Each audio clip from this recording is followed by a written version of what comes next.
And there we go.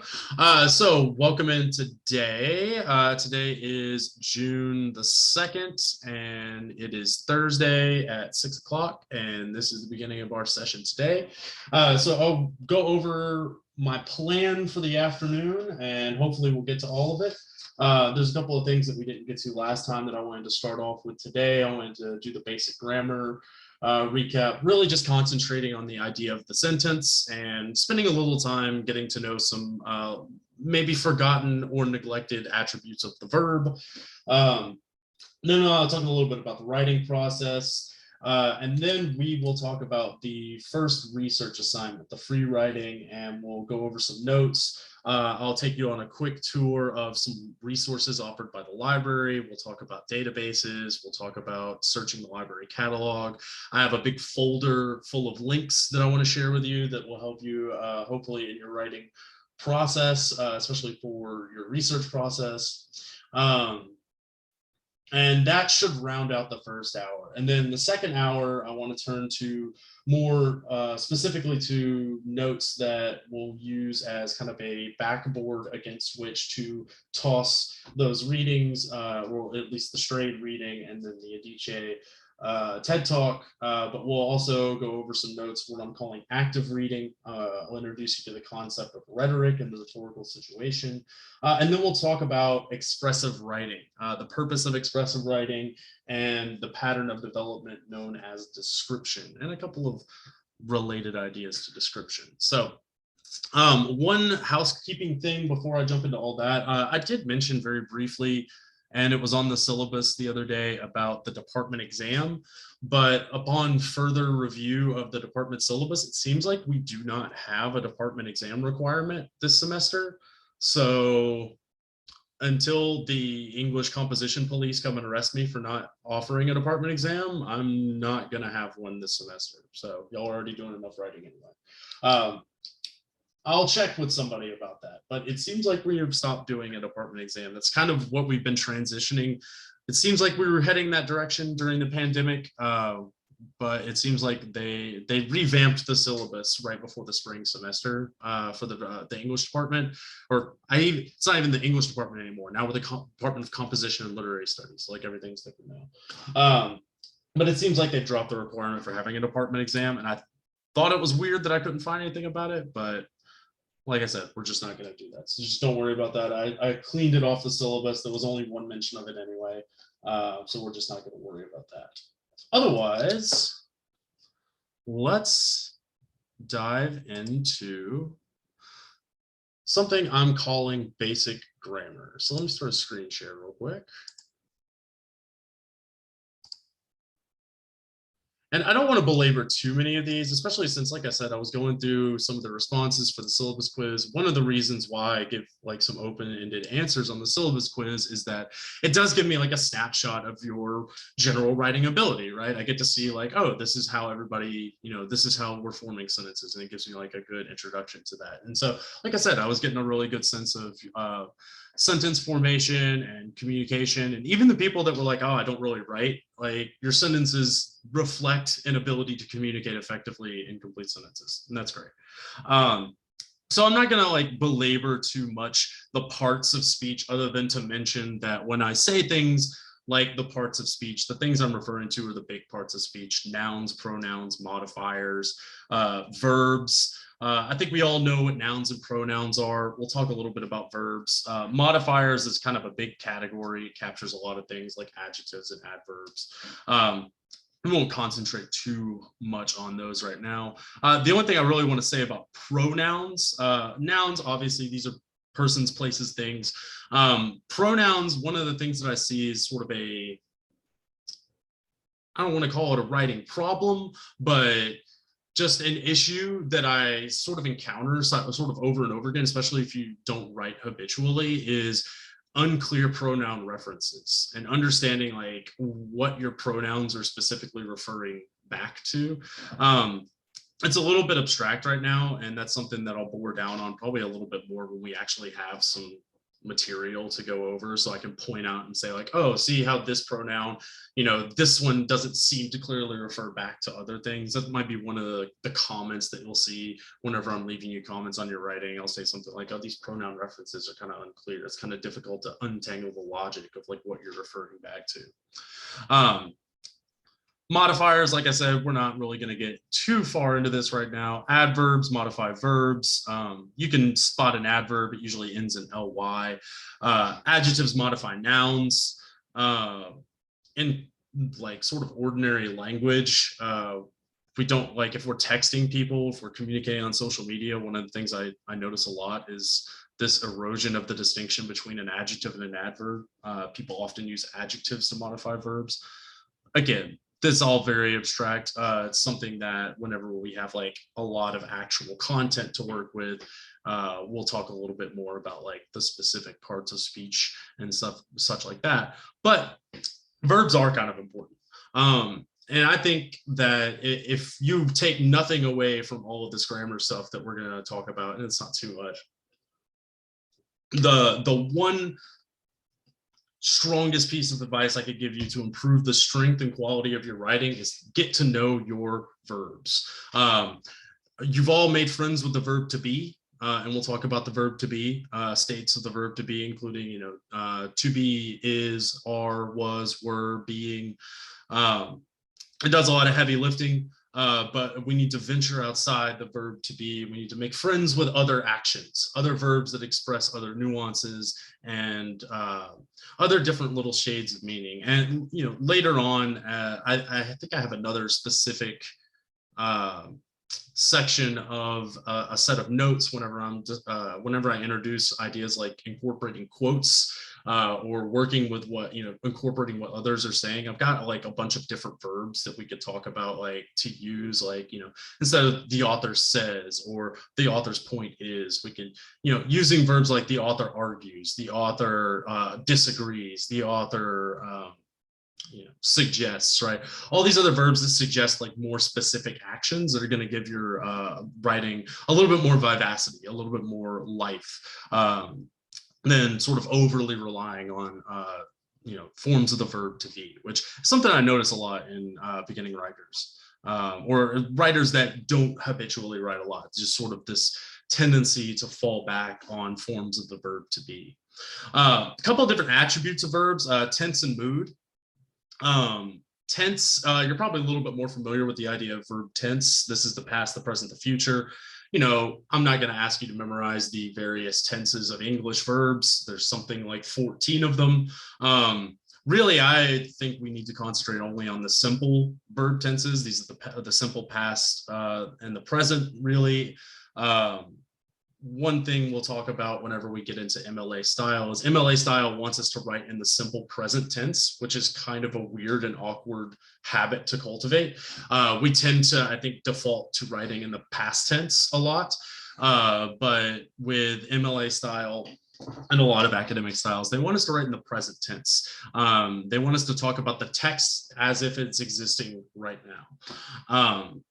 And so cultivating an awareness of like, what is your main verb, or what tense is that verb in, is going to go a long way towards establishing something we call verb tense consistency. You don't want to shift too much, backwards and forwards in time, especially in the same sentence. You want to keep your sentences in like a pretty consistent tense. And so we're going to focus really on writing in the present tense more than anything. The mood of the verb, the only thing that you really need to know about mood is, well, I say the only thing, there's two things. The mood is, you might be somewhat familiar with this idea of mood, but there's different kind of sentences you could write. A question is what we would call the interrogative mood. A command is what we would call the imperative mood. Statements are what we would call the indicative mood. Generally in English, the form of the verb doesn't change too much depending on what mood you're in. But the upshot of this is that whenever we're doing a lot of academic writing, you're really only going to be writing statements. You might write a couple of questions here and there, but we don't want to put too many questions. Academic writing is really aiming to answer questions more than to raise a whole bunch of them. And we also don't want to issue commands. And commands really, what the imperative mood, the upshot of that is writing in the second person. And we'll talk a little bit more about second person in the second part of the class when we talk about expressive writing, we talk about point of view. But second person is whenever you see that you pronoun. In the strayed writing, write like a motherfucker, just another opportunity to say that title. You might have noticed that the author's tone seemed very conversational. It seemed like her and Alyssa were having a very intimate conversation, just point to point, one-on-one. And there was this sense of strayed shifting from the first person, like these I statements, to addressing her reader specifically with you statements. Those you statements are part of really related to what we would call the imperative mood. You should also notice, if you were to compare those two, that Adichie used very few second person statements. Adichie was only sort of expressing herself in the first person. She was just mainly making lots of expressive statements that started with I, and it was all about I encountered this, or I encountered that. And what, not even really using a lot of like the plural first person, the we, not tense, but the we perspective. So we'll look at some sentences here in just a second, and they'll play around with some of these ideas. Again, I don't want to spend too much time on this. There are 4 main types of sentences. Simple sentences, these are just, they have one subject and generally a verb and like maybe a little bit of a predicate or object after that verb. You know, like I ran to the store, right? It's a very simple sentence. It's also a very false sentence. You will not catch me running to the store, not at least in a literal sense. Compound sentences, you know, these are, you know, whenever you're using conjunctions to combine to what would otherwise be 2 independent sentences together. Complex sentences, these have some sort of subordinate element in it. These are those sentences that have what we call those relative pronouns, you know, the car which was painted blue drove me to the store. It's a very awkward sentence, but just an example of something that's got like what we would call subordinate clause in it. And then compound complex sentences, right? This is the jazz of the English sentence. This is if you're combining lots of coordinated ideas and also using like some subordinate elements as well. And again, this is all very abstract right now, but we want to look at mainly introducing this so that I can introduce a couple of the most common sentence errors. And so like understanding what a complete sentence is, like 2 different versions of a definition of a complete sentence. On the one hand, a sentence expresses a complete thought, which is a fine definition of a sentence, but it's also a little bit vague. A grammatical definition of a sentence is it's an independent clause. It contains at least a subject and a verb. The simplest sentences containing can just be a simple command, like I could just say, you know, write, you know, that's a sentence in itself. I could say something like I write. I could say I write the assignment. I could say I write the assignment which the professor assigned, right? And varying degrees of complexity. Understanding that is really important because we'll come back to punctuation. There are various sentence errors that we're going to encounter throughout the semester, and I've actually got some concrete examples of these. The one that's probably the most frequent error is the sentence fragment. This is when a sentence is missing something essential. Oftentimes it's missing just a subject, but sometimes it's missing something else. There's a lot of reasons why a sentence can be a fragment, but the upshot of a sentence fragment is it's just missing something that makes it a complete sentence. It's missing something that makes it that thought complete. There's some essential piece of information that's not there. Some more ideas that we'll run into are called run-on sentences, and there's a couple of different kinds of run-on sentences. But the idea of the run-on sentence is it's either not punctuated correctly or there's no punctuation at all. So either the punctuation that's present isn't the right punctuation, or it's just a long string of words that isn't divided up correctly with the different kinds of punctuation. So, you know, when it lacks punctuation altogether, we call that a fused sentence.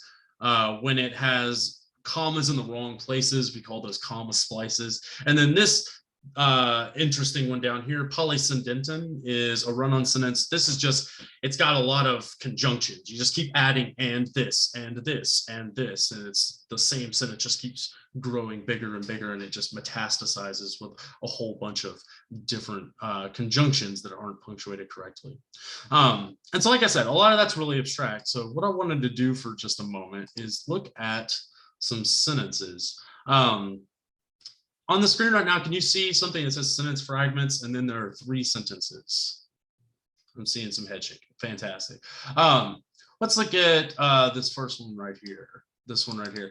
But had no say or vote in the government that was spending their money. This is I'm calling this a sentence fragment. What are we missing in this sentence? Anybody feel free to chime in here. The subject? Indeed, Deborah? Yes. Okay. Yeah.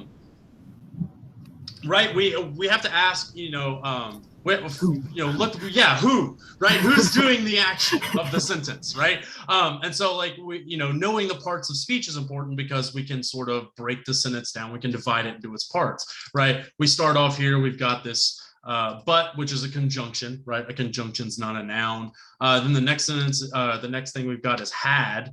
Had is, what part of speech is had? A verb. Indeed it is. It's a verb, right? So we're just starting off with a verb, right? But we know that we have to have something that has to have, right? And actually our whole verb phrase is, we could just say this whole thing is our verb, right? It's really this verb phrase. It's the idea of not having a say or vote, right? To say, to vote. Had here is, it's what we call an auxiliary verb or a helper verb. And then we've got, no is just a negation here, but then the real verbs are say and vote, right? So this whole thing right here is actually a verbal phrase. And then this is what we would call the object, right? What information is this sentence elaborating about the subject, right? And so we don't have any subject here, but who, right? Who had no say or vote, right? Important information, right? Without that, we don't know who's doing what, right? So right now we just a sentence fragment. We don't have anything that is doing the action of the main verb or the verb phrase. These next two, I see these a lot. Discovering new foods or simply learning one's own culture. What do we seem to be missing here?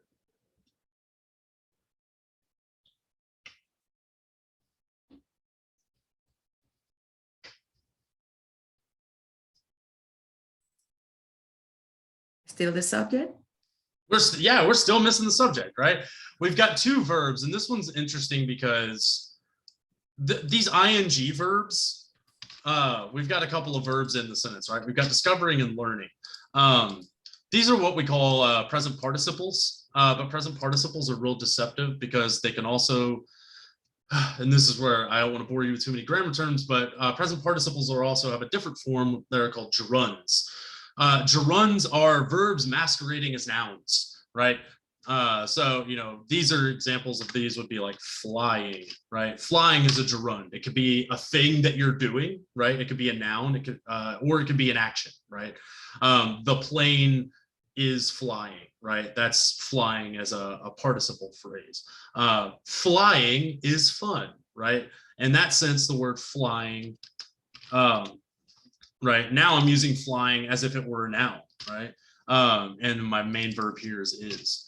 And then fun is actually what we would call a predicate adjective. But discovering new foods or simply learning, right? What we're missing here is, like, on the one hand, we could say this sentence is missing a subject. On the other hand, we could say that the subject is actually this whole phrase here, and what we're missing is a main verb, right? There's a lot of different ways that we could write the same information sometimes. But I notice a lot, the upshot of like why I'm even showing you this is I see this a lot with these ing verbs. Like students will start a sentence with an ing verb. And, I'm not going to tell you not to use gerunds, but understanding there's a difference between those 2 things is kind of important. Like, on the other hand, we could do something like, I believe that, discovering new foods, right? You could turn it into like a subjunctive clause. You can do a whole lot of things with this information, but the upshot is these ing verbs can't be the main verb of your sentence. A present participle is never going to be a main verb. It's either acting as a gerund or it's working in tandem with something else to form what's called the present progressive tense, like is discovering, right? Who is discovering? We could say, I don't know, Professor Morgan.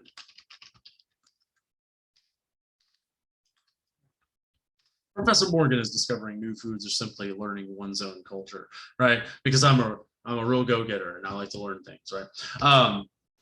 And this is like, now this is discovering. This is what we would call the present progressive tense. It's a totally different tense, right? I could change this into the simple present. If I just got rid of my is, and I could just say Professor Morgan discovers new foods, or simply learns, and just chop off these ings. One, I guess I wouldn't say one in that sense. I would say my own culture, probably his own culture, something like that, right? All that. Like I said, that's a lot of information to dump on you, but just understanding, I think the big takeaway from that is knowing that these ing verbs can be really deceptive, right? And just understanding that, they can act as nouns, but they can't ever be your main verb unless they're combined with, is plus this ing verb. So looking for those at the front of your sentence and understanding like, okay, am I using this as a noun right now, or is this need like a main verb and some other subject? And it's really similar to this one down here. All of these happen to be missing subjects, which results into me stating money can't buy happiness. Does anybody, technically you could say this is missing a subject. Does anybody know what we would, if this were part of a sentence, what would we call this? Or like, what could you generally call this? It's a very vague question, I think. The answer I'm kind of edging towards is this is a dependent clause. It's like a dependent clause that doesn't have an independent clause attached to it, which is something we would call a relative pronoun. It introduces subordinate information, right? So, there's a lot of ways you could fix this. You could attach this to a complete independent clause. Or, if you're just reading this as information, what's the main idea that this sentence seems to be trying to communicate? Money can't buy happiness. That's all it is, right? I can get rid of all that. That doesn't even matter. Money can't buy happiness. It's all that saying, right? That's one way that you can edit that down and like get rid of just extraneous information. And which, money can't buy happiness, a fine sentence, a little cliche, but it's at least a complete sentence. Whereas, otherwise it would be unattached to something like that, right? So, cultivating an awareness of like, what are dependent elements? What's an independent clause? Like, what are you really trying to get at? We'll go over that a little bit more when we talk about something called the Paramedic Method, which is a method of revising prose to eliminate, wordiness, identifying noun or identifying verbs and identifying subjects, asking who's the real subject, maybe moving some elements around in a sentence. But just getting you introduced to some of these ideas of like looking for these important parts of the sentence. Where's that main verb? What is the subject? Who's doing what? What is that sentence essentially saying? Like what information are you essentially communicating? And then I got a couple other ones here, a couple examples of fused sentences. Use this one right here. Myself, on the other hand, I just enjoyed writing. I wanted to be a safe and cautious writer to help overcome my fears. Right, it's a few sentences, right? We've got a lot of information here. We could workshop this real quick. Does anybody have any idea where we would throw down our commas? You put one after myself and then after hand. There you go. This is what we call parenthetical information, right? It's a prepositional phrase. Myself, on the other hand, right? There's a little pause there. This is a little bit of style on the part of this writer. Myself, on the other hand, I just enjoyed writing. And we're also missing something here. We could do a couple of things here, right? We've gotten to the end of a complete thought there. We can't just put a period, right? That's the end of a sentence.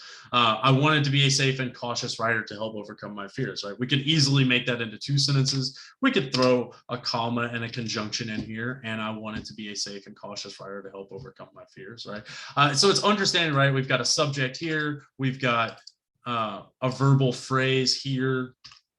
We've got, oh, well, it's not like that, the same color. And then we've got, an object there. Notice here, you got one of those ing verbs acting like it's a noun. I just enjoyed writing, right? That's a complete thought. I wanted to be a safe and cautious writer to help overcome my fears. This is another complete thought, right? This is a little bit more deceptively complex than it looks too, right? We've got something called an infinitive clause down here. We've got a lot of verbs going on in this sentence. But the upshot here are the few sentences, and I see a lot of these that are just like sentences that should have conjunctions that break up 2 independent clauses that just lack the conjunction and the comma. If you understand where that this is parenthetical information, that's pretty good. Like you're already operating at a little bit higher level. This other one we won't concentrate on too much, but comma splices is another one we see all the time. An essential yet common necessity we all share is that we all need somewhere to call home. What a fine sentiment. What's wrong with this comma here? Why is that comma not supposed to be there?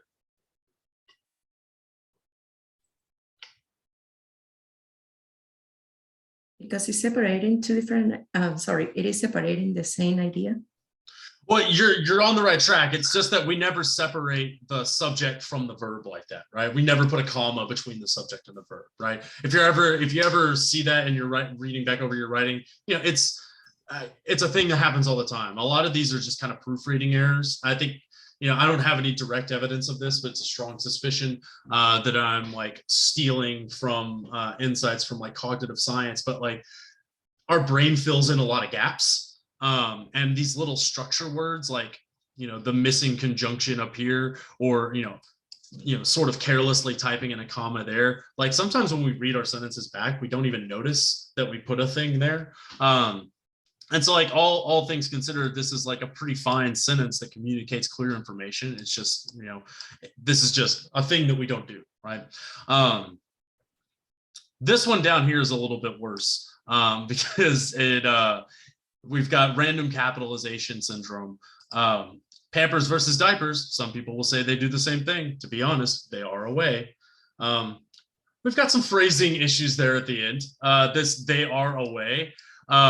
I think what this person meant to say, they are in a way. To be honest, we need a comma here. They are in a way, because they are in a way is also a complete thought. Diapers, why is diapers not capitalized? What do we capitalize? Would you capitalize just like a brand name? Yeah, no, you're right. Pampers happens to be the first word in the sentence, so it's going to be capitalized anyway. But anywhere Pampers would appear, since it's a proper noun, it's the proper name of the thing, or it's like a brand name of the thing. We would capitalize that. Diapers is just a generic term, though. A diaper is just what's a good definition for a diaper? A diaper is a thing that covers a baby's bottom, right? It could be anything. It could be cloth. It could be, I don't know, a tarp if you're in a pinch. I don't know. I don't really, people don't leave babies with me, just dogs. I don't have to put diapers on the dog, thankfully. Pampers versus diapers. I would say that's not a great way to start this sentence. I would probably move this. Some people say, now instead of this pronoun, I would probably just put, some people will say Pampers and diapers do the same thing. And to be honest, they may do the same thing. It's not a great sentence. I'm going to be honest with you. It's not my favorite string of words ever put together in the world. This is like the first sentence of a student's essay about a comparison contrast between a brand name and a generic thing. There are ways that we can work around to make the idea stand out a little bit more. But again, at the end of the day, it's, understanding, it was too conversational, right? It almost sounded like the student was like talking to me, right? Or that they were like writing the sentence as if it were mimicking like a text message or something like that. And that's kind of what I mean when I'm talking about the distinction between, natural language, which that is probably a pretty permissible like pattern of language if we're just using like, spoken language, and then the highly artificial experience of the written language, which attempts to, force some sort of structure and pattern onto what is otherwise like a pretty chaotic jumble of words that is kind of miraculous that they communicate any meaning at all in any given order. And then polysyndeton, that's just a fancy word for using too many conjunctions, right? This one, Sheila and Sierra have been my biggest supporters and have always been there to guide me and have so much love for our girls. And it makes my heart happy to know that someone loves our girls as much as Patrick and I do. Again, a lot of really fine sentiments here, but you're just giving me too much information at once, right? Break it up a little bit, right? I only have so much cognitive load to dedicate to information at one time, right? And have always been there to guide me. That's a natural place to stop that sentence, right? I have so much love for our girls, and that's a comma that should be there before this next independent clause, right? I see that a lot too. That's really related to another idea called parallel structure, which is a fancy way of talking about how we list things in a series. There's a lot of ways that we could have like approach that sentence. I could have turned it into a list of ideas. You can break it up into, a bunch of different sentences. There's probably a way to incorporate all of this information into one sentence properly with like subordination. I guess the upshot of all of these is there's not one way to write any given sentence. You can express the same information in a lot of different ways. So there's a lot of different ways that you could take syntax, what we would call syntax errors, and syntax is just a fancy word for the pattern of words in a sentence. There's a lot of ways that you can play around with syntax to make something that is not a correct usage into correct usage. That was a lot of info dump. Any questions about anything going on there? That all seemed pretty straightforward. Maybe like sort of kick the rust off of some ideas that maybe you hadn't heard about in a long time. Fantastic. The last thing I want to talk about with grammar is this idea about voice. If I say passive voice, does anybody know what I'm talking about when I say the passive voice versus the active voice? The passive voice, it would be like somebody that is, let's say the verb the action is above the person that is doing something. I don't know if I explained myself correctly. Yeah, no, I think that the person who is doing the action becomes less important and can be like omitted, right? Like it changes the what I would call like the natural order of information, the linear order of information in a sentence, and it rearranges it around. Normally, all the sentences we've looked at have been pretty well written in the active voice. The passive voice does something very specific. Like I said, voice is the general quality of a verb, which indicates whether the subject is acting or is acted on, right? And you'll notice the subject acts. This is a phrase that is an active phrase, right? I've got a noun, a subject. I've got a verb, acts, right? What does the subject do? The subject acts. Whereas in the passive, you have this weird phrase, is acted, right? You've got this form of the verb to be plus something called the past participle. Past participle is just a fancy way of saying the past tense. It's usually the ed form of a verb whenever we're talking about regular verbs, but English has a whole boatload of irregular verbs that have like, they change their spelling, maybe they don't end in ed, maybe they form on some other pattern. So I got some examples of the passive voice. In the active voice, the information flows in a linear order from left to right. We've got the active subject, we've got a verb, and we've got something usually, not all the time, but usually called the verbal object. The raccoon eats the garbage, right? I could just as easily say the raccoon eats, right? I don't have to specify what the raccoon is eating. The verb eats has modal properties, which we would call transitivity and intransitivity. not totally necessary to bother you about what transitivity and intransitivity means.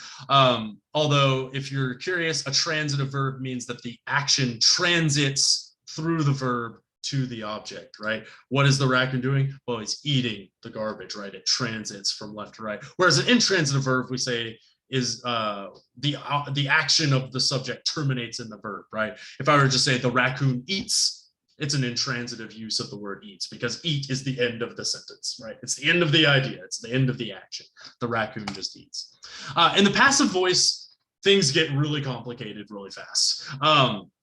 So in the passive voice, we take the object and we move it into the subject position, and then we can just delete the active subject altogether. There's ways of writing the passive where, like, oftentimes the subject it's totally lost in translation. So instead of the raccoon eats the garbage, now it's the garbage was eaten by the raccoon, right? Notice that we've just switched the order of information, right? We take what's normally on the left-hand side of the verb and we put it on the right-hand side, and vice versa. And then, like I said, we don't even have to put this phrase on the end of it, right? We could just say the garbage was eaten. Well, who ate the garbage, right? Did I eat the garbage? Maybe, right? Depends. Is it Thursday? Did I cook? Maybe I am eating the garbage. Is it Lottie? I've been warned that Lottie eats the garbage. And that's, going back to that distinction I made between the transitive and intransitive, it's because all passive phrases are intransitive. They don't need another thing. They don't need that active subject, because what was previously the object has now become, it's not really the subject, but it's occupying the subject position. It's masquerading as the subject of the sentence. And like the upshot of this is that it can be really confusing. And again, I've got a couple of example sentences we can look at from some actual student work. Alternative medicine has been used for centuries and is known to work. Couple of things here. What questions do you have about the possible subjects of this sentence?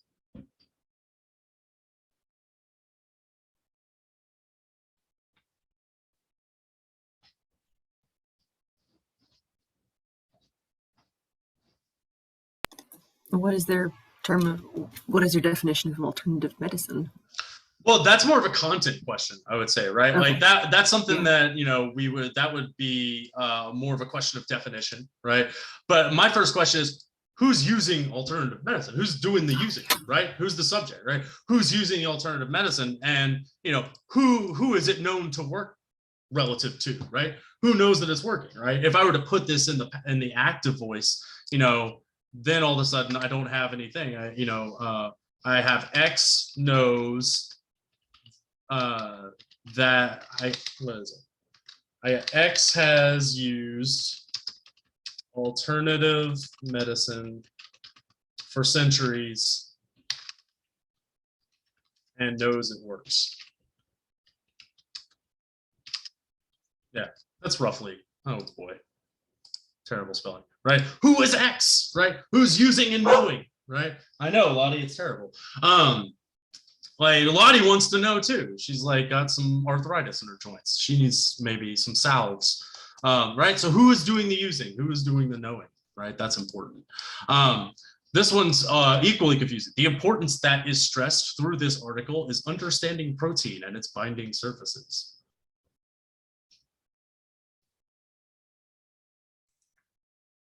This one I think has all the information there. It's just a matter of like identifying it.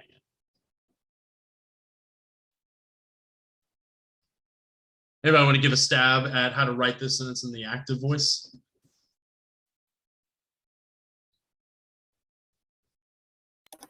Understanding protein and its binding surfaces is important and is stressed through this article. Okay, so we still got that last passive, right? It's still is stressed in this article, right? I think you're like 85% of the way there though. Because like it's weird because we've got, that is messing things up, right? That means that all of this is subordinate information. And what looks like the most important part of this sentence is the phrase the importance, but that's not actually the real subject. The subject is this article, right? So this article stresses, let's change that. The importance of understanding protein and its binding surfaces. Right, it's not that world shaking of a piece of information, but it's, you know, a nice as like a one sentence summary maybe of, you know, the main idea in some theoretical article, right? The article stresses the importance of understanding protein and its binding surfaces, right? It's like a pretty, you know, like I said, low quality of information that's really being communicated there, but it's so complicated. Like when you use the passive voice, it sort of overly complicates your meaning for even expressing simple ideas. Like this is really a simple sentence, but it's written in the form of a complex sentence that has like this weird subordinate structure in it. And now you've got this version of the passive here. It's unclear exactly what the subject is on first read. You got to read it a couple times, be like, all right, let me untease this information. That's just like what I aim to do here is like sort of cultivating, identifying what we're looking for when we are looking for the passive. We're looking for these versions of the verb to be plus some past participle, right? You know, we've got the ed verb, we've got the ed verb. This one, to know, is a weird one because know becomes known in the past tense. So like identifying, okay, these are passive structures. So I know that whatever the real subject of this is, I have to invert it, and I have to, like, you know, instead of is known, all right, now I've got to put it back in the simple present, which is known. And instead of been used, has used, right? Which is, this is a complicated verbal tense called the present perfect. Again, not necessarily important for us to know. This is a fun one. Marijuana has been identified as a plant that can have both positive and negative effects. What's the one piece of information that would be important to know about this sentence?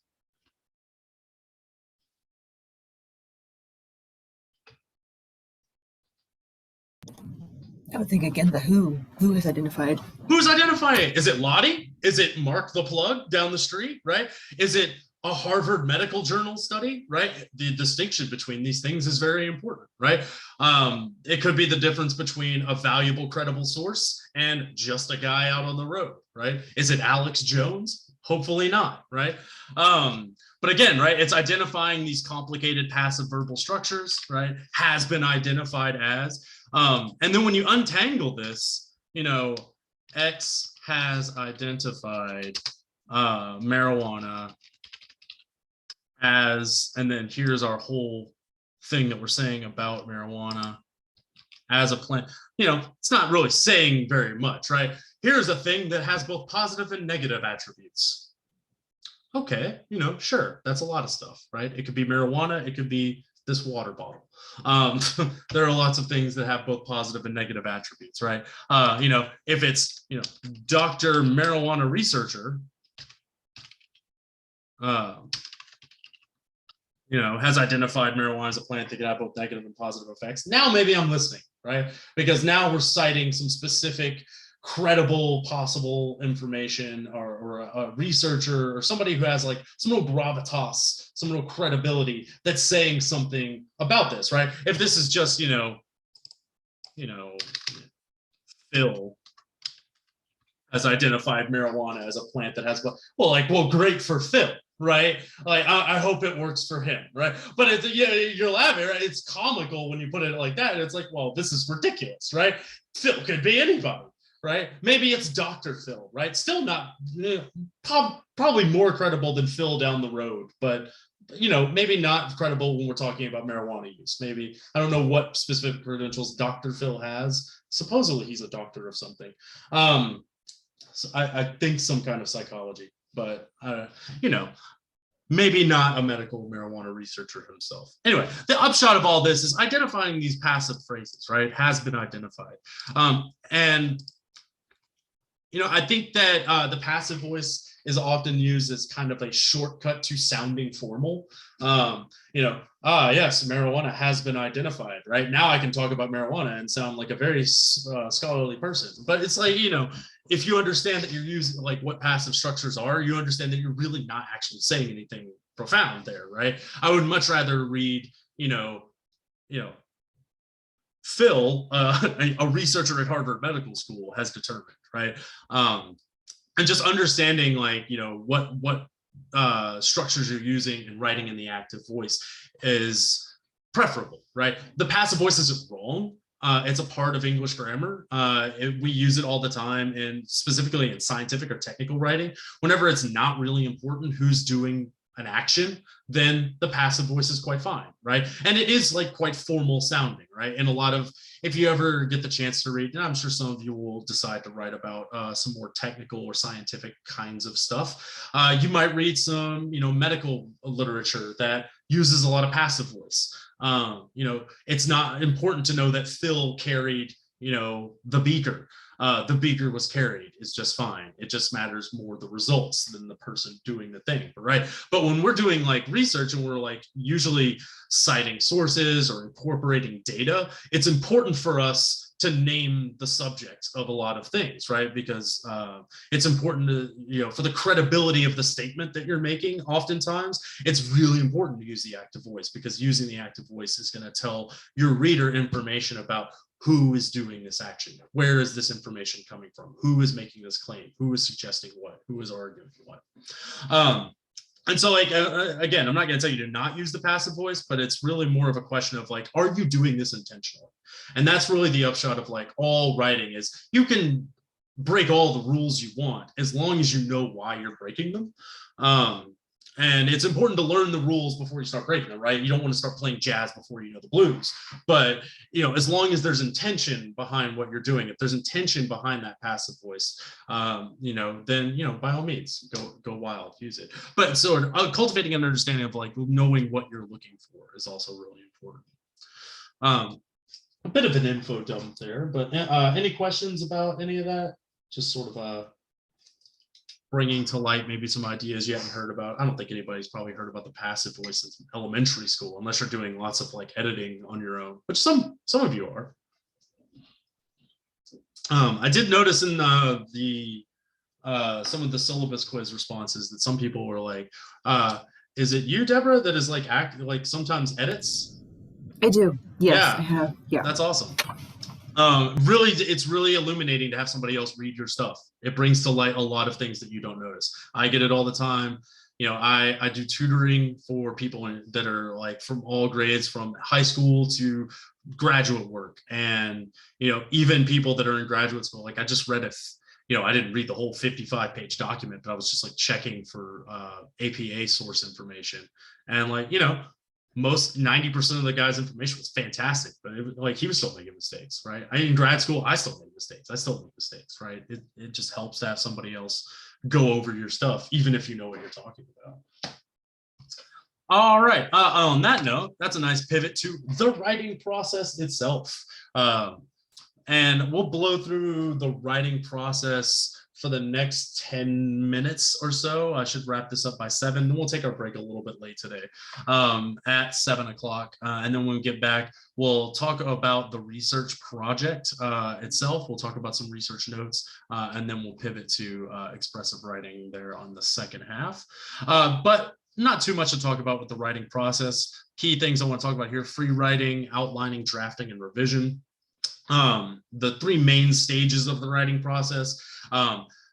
Pre-writing, which is just basically anything you do before you sit down and put finger to key or pen to paper. The drafting process, which is, includes your rough draft, and drafting and revision aren't necessarily distinct stages of the writing process. You'll sit down and you'll write a draft, and then you'll revise, and then you have a new draft, and then you'll read over that, and you revise again, and then you have a second draft, and then you revise, and then maybe you have a third draft, right? Depends on, what you're writing, how many times that you want to go back and, revise stuff. If you're doing creative writing, you're writing a novel, probably gonna have a lot of drafts of something. If you're doing academic writing, you're probably gonna at least have 2, maybe even 3 drafts of a paper, depending on, how much the assignment itself calls for. So there's a lot of things you could do in the pre-writing phase. Reading the instructions of the assignment, confronting your assumptions about a specific topic, right? That's a really important thing. Understanding, what are my ideological blind spots? What are my assumptions about this thing? What do I think I know? And what do I clearly don't know that I want to find out? And then, as you read some background information about a topic, you start uncovering that, oh, maybe some of your assumptions weren't true. Maybe some of them were, right? And invariably, you'll find out that some of the things you believed were true. Maybe they were just accidentally true. Maybe you just happened to believe a thing. I've often run into a piece of information where I cannot for the life of me think of where I've formed that belief from. And sometimes it turns out to be true, and sometimes it turns out to not be true. Like, for instance, very recently, I realized that ponies were not horses. And I lived 37 years before figuring this information. I'm not around a lot of horses. I don't know. When I read it, I was like, oh, of course, because a young horse can be a colt, or I don't know if a colt is specific to male and female horses, but yeah, no, ponies don't even factor in at all. They're totally different species. No relation to horses in a practical sense. It's not like a pony grows into a horse. I also, for some reason, thought that pineapples grew into something that looked like a palm tree, but I was way off on that too. Not planting and growing a lot of pineapples, right? So that was a cognitive blind spot for me. Exploratory research, right? I touch on that a little bit. This is, doing some basic background reading. This is, part of what you're going to be, what I'm asking you to do for your research project for the free writing, right? I'm not asking you to do a lot of bore down in-depth research, but reading broadly and widely in a topic to understand what are the boundaries, right? What is the scope? What is the shape of this topic? What questions do I need to ask about this topic to understand more about it? What do I need to read? How much do I need to read to really gain a sense of what's at stake in this topic? There's no rule for that, but I would say you can probably consider yourself an amateur inductee to a topic if you've read 10 sources about it, right? Of varying lengths, right? Maybe some shorter introductory pieces, maybe some longer, maybe you've read a scholarly journal, maybe you've read a part of a book, or maybe a whole book about a topic. Now you're starting to form an idea about what all is at stake here. Asking questions, right? What do you need to know? What do you, sometimes you don't even know what questions you're able to ask until you've done some exploratory research. You don't even know what questions you want to ask yet. Brainstorming, this is free writing, list making, journaling, concept and mind mapping. This is all idea generation strategies. Just sitting down and, sometimes it's as simple as making a list of ideas. Maybe sometimes you're just doing free writing, which is what most of the time I'm going to be asking y'all to do in this class, is doing a lot of free writing on a regular basis. Concept mapping and mind mapping is fun. It's where you start with a basic concept American history, and then you just sort of branch out from that in the shape of spokes, right? And you sort of map different concepts. What are the smaller categories within this topic? Well, there's different time periods. The revolutionary time period, there's the colonial time period, there's the the 19th century as a whole, there's all these different, when does American history really begin, right? Is it in the pre-colonial period? Does it begin with the Spanish? How far back are we going here, right? And just mapping all of these ideas out and then honing in on a specific branch of those things and saying okay, this is what I want to focus on, right? It really helps you refine your focus for something. Because one of the things that I notice whenever people, especially with the research paper, where students kind of go awry, is the biting off more than you can chew problem, which is, I'm going to tell you about the history of man or something like that. It's well, we have 1,000 words. You don't really have that much time. And so the more focused and specific that you can be, the more cohesive and coherent the things you have to say about a particular thing is going to be itself. And free writing is a pre-writing activity where you write as much as possible without worrying about revision, really grammar or spelling, right? You want to write in full sentences, but those 3 or 4 questions that I asked you in the syllabus and introductory assignment, that's free writing, right? I'm not grading you for grammar there. I saw some grammar mistakes. I'm not going to point those out really. This is just an opportunity for you to sit down and express yourself and answer a question, right? Respond to a prompt, see what ideas you can generate from it. And whenever we talk about the research paper free writing assignment, that's really what I'm trying to do. I just want you to identify a couple of topics that appeal to you, and then pick one and do a free writing about it. See what ideas you can generate about it, and then we'll talk about those ideas. Well, we'll talk about those ideas. I'll leave you some comments and I'll ask you, you know, this sounds like a good idea. You know, do you think you would want to know more about this? Or maybe you would inspire me to ask you some questions about it. And then we could come to some sort of, you know, agreement about a direction in that sense, right? It's all about narrowing down. It's all about starting with something general and whittling it down to something particular, something very specific. This guy, Peter Elbow, he's sort of, I guess you could call him the father of free writing. When he was writing about this in the 70s, not a lot of people, it wasn't really hip thing to do. Now we've pretty much accepted and incorporated free writing. But this is the way he characterizes it. Is simply write as much as possible. Try simply to steer your mind in the direction or general vicinity of the thing you are trying to write about. Start writing and keep writing. Just write and keep writing. It will probably come in waves. After a flurry, stop and take a brief rest, but don't stop for too long. Don't think about what you're writing or what you've written, or else you will overload the circuit again. Keep writing as though you are drugged or drunk. Keep doing this until you feel you have a lot of material that might be useful, or if necessary, until you can't stand it anymore, even if you doubt there's anything useful there, right? It's all about idea generation. It's all about really more of putting butts in seats and typing on keys and getting yourself in the habit of like, I'm generating ideas. This is my time that I'm writing. Even if nothing comes out of it, that's still a productive writing session because you at least made an appointment with yourself and you kept that appointment, right? I'm a really big believer in that. Outlining, I cannot stress the importance of outlining enough, especially for something like the research paper. It's a pre-writing document that helps you map the relations between the parts of your writing. It's really easy, I think, to tell when a research paper had an outline and when it didn't. The more clearly structured your paper is, the more clear to me it becomes that like there's some kind of outlining process that went into this. You plotted things out. This is what I want to say in my first paragraph. Then this is what I want to say in my next paragraph. These are the things that I need to cover in that paragraph. These are, you know, some sources that might help me in that paragraph, right? There's a bunch of ways that you can do. There's not one specific way to outline. Like a really popular way of outlining is doing like the Roman numeral outlining, right? I've got my general topic, right? What is number one in my general topic? Well, let's see. Let's say, you know, let's go back to what we were talking about, American history. And let's say my general topic is American history during the, I don't know, colonial period. Or let's say the revolutionary period. Sounds fine. All right. One thing that would be under this, like, okay, so one of the things I could talk about during the revolutionary period. Okay, I could talk about government formation, right? You know, we could talk about the Articles of Confederation. We could talk about the writing of the Constitution.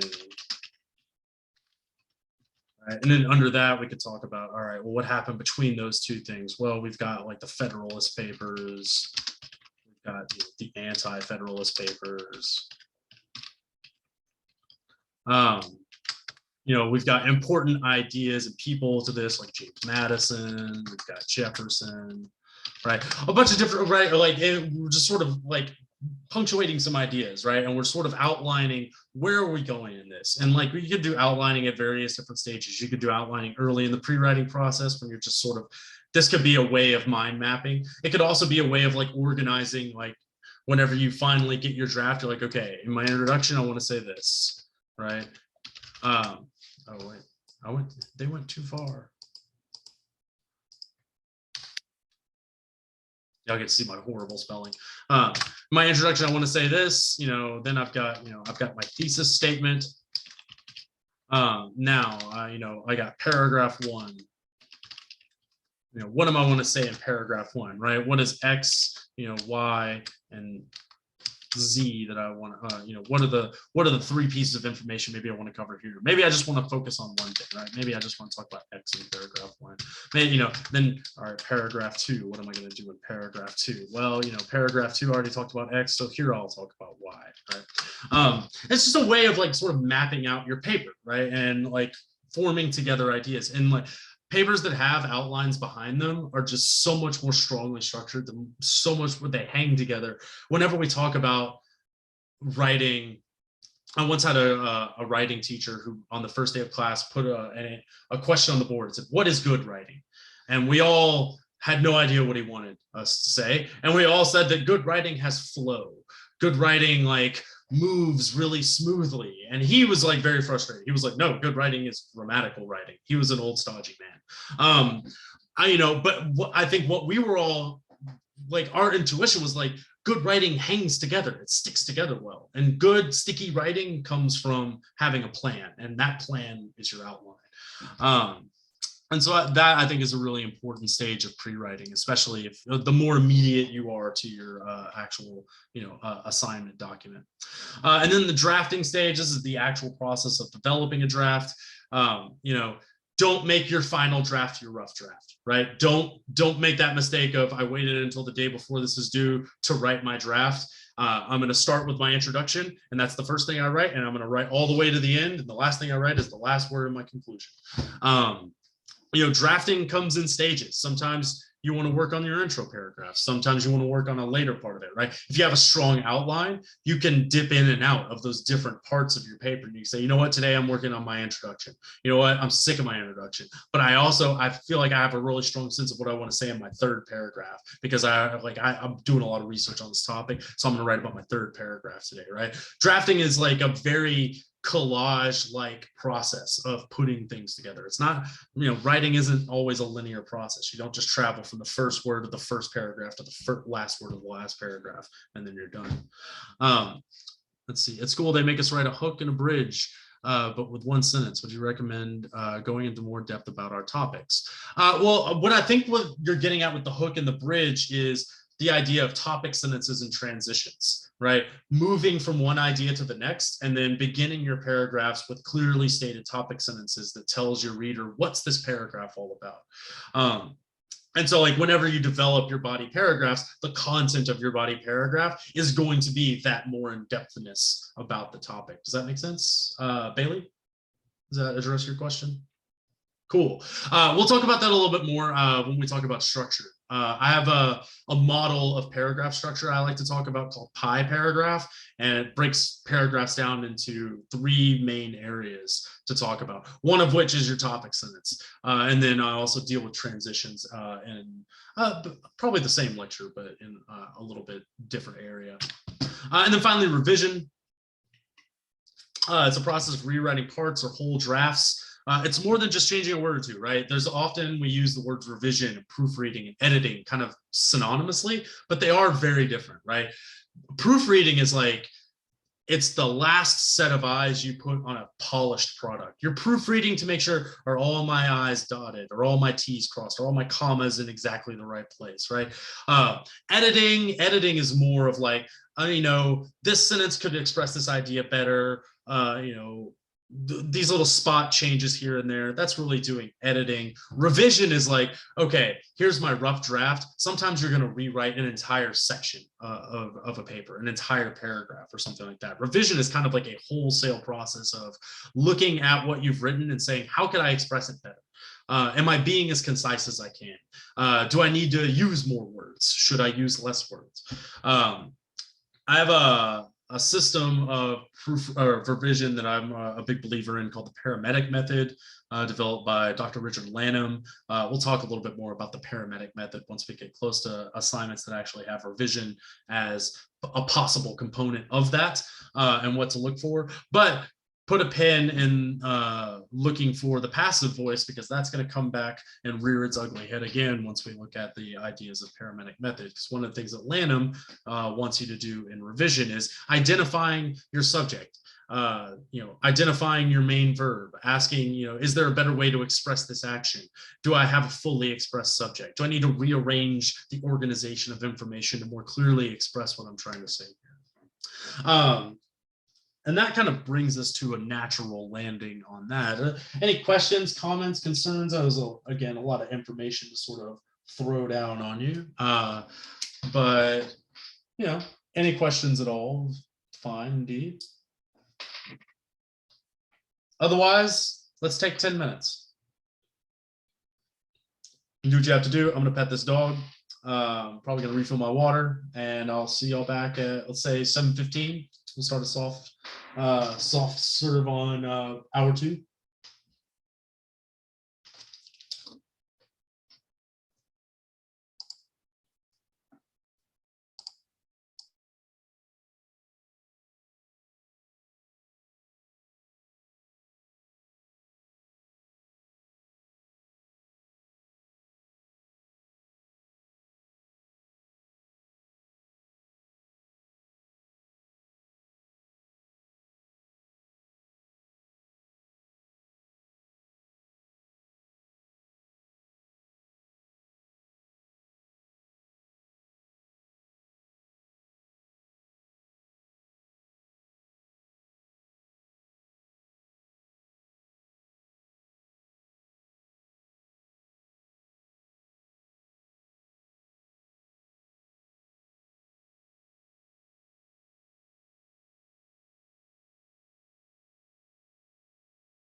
right.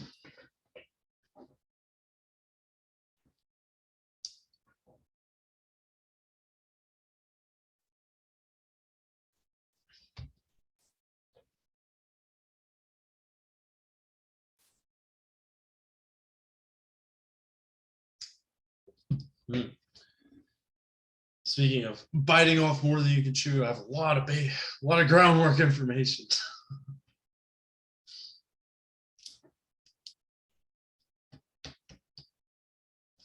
I always struggle with how much grammar to talk about.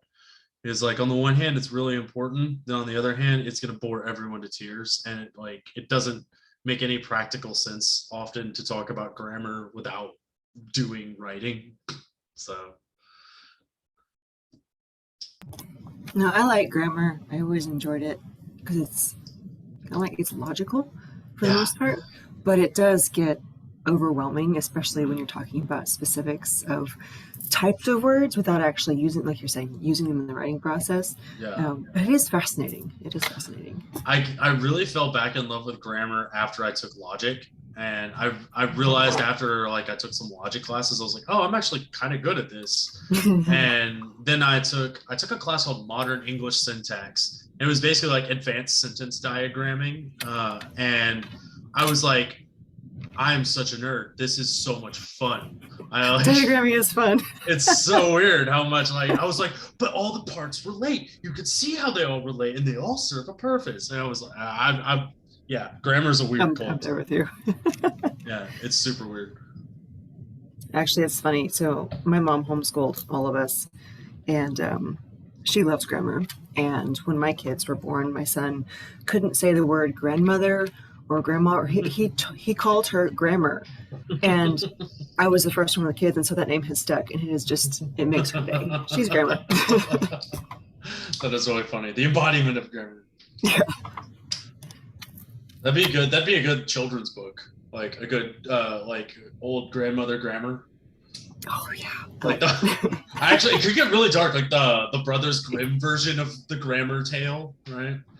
Oh no. It go both ways. Yeah, like oh no, old Mother Grammar slowly froze to death in the Frankfurt market. And you have to use the present participle to help free her. Oh no, help, I'm lost in a forest of inconsistent verb tenses. And Karen's. Yeah, this is the nerdy content that people come to me for. All right, it is 7:15. Welcome back. Hopefully. I'm just gonna have to assume that most of the people that have the muted mics are back. I am seeing some screens come on. So what I'm gonna do now is we're gonna turn to the research process. I'm gonna talk about the research assignment. I have a big folder of hopefully helpful links, and we'll talk about some notes about doing research. And then we'll pivot into talking about expressive and descriptive writing. So I'll share what I got going on here. On our course site, if you go to course content and scroll down past our syllabus introduction quiz, you'll find the research module. And I'll spend just a second walking you around the research module. We've got some notes these are the notes that I'm going to go over here in just a minute. I've also got Professor Morgan's huge, large, and very big folder of useful research links, which I'll go over in just a minute. But this is the actual free writing assignment. And I wanted to take a second to read this before we talk about the research notes, so that you have a sense of what is going on and what I'm looking for in this assignment. So this is a free writing document. It's a list in free writing. So this is some free writing activities. And this is due on Tuesday the 14th. So you have just under 2 weeks to get this done. It's only 200 words minimum. Again, feel free to write more. Try not to write less. Don't try not to write less, don't write less. The minimum word count is 200. I did notice that, and some of you, at least one of you wrote a very long essay in response to describe your experience with reading. and writing in the syllabus activity, which is great. Like the more content you put in there, the more I get to know. So the same thing with this, right? As much writing as you want to put down on the page, as long as it's at least 200. But what I'm looking for is for you to compose a free writing wherein you consider at some length one topic about which you are most interested and would like to investigate as the focus of your research project. In your free writing, discuss some or all of the following questions. You don't have to address all of these questions, but a few of a pretty robust response to at least one or two of these will probably get you to at least 200 words. And the more questions that you consider, the more thorough your introductory free writing is going to be, right? There's a question here.